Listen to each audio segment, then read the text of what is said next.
Hello everyone, welcome to my video. आज मेरो भान्सामा खसीको खुट्टा पाक्दैछ। मैले तेल तताएर जिरा फुराइसकेँ। त्यस पछाडि अब म ज्वानो र मेथी पुर्याउँछु। ज्वानो मेथी चाहिँ मेरो फेभरेट चिज है, त्यो चाहिँ म अनिवार्य रूपमा पुर्याउँछु। अब यसमा म लसुन पड्काउँछु। लसुन पड्काइसकेपछि म यसमा अनि खुर्सानी पनि राख्छु। धेरै राखेको छैन, 3टा मात्रै राखेको छु। खुर्सानी रातो रातो भएपछि प्याज हाल्छु। प्याज पनि हालिसकेँ। अब प्याजलाई रातो हुने गरी फ्राई गर्छु र यो रातो फ्राई भइसकेपछि यसमा म टमेटो हाल्छु।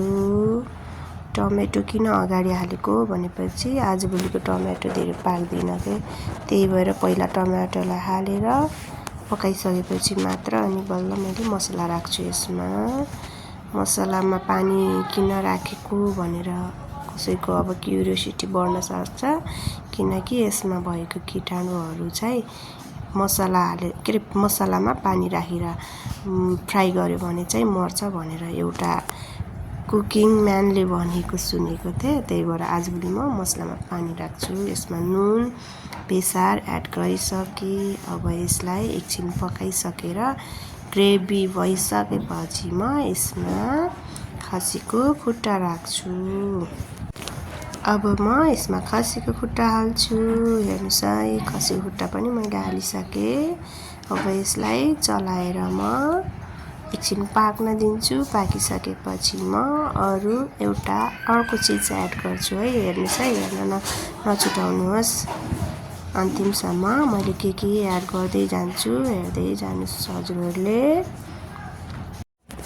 अब म यसमा भिजाएर राखेको सिमी एड गर्छु।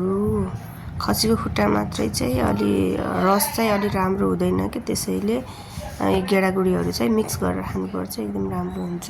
त्यसैले मैले सिमी भिजाएर राखेको थिएँ अनि त्यही सिमी यसमा एड गरेको छु।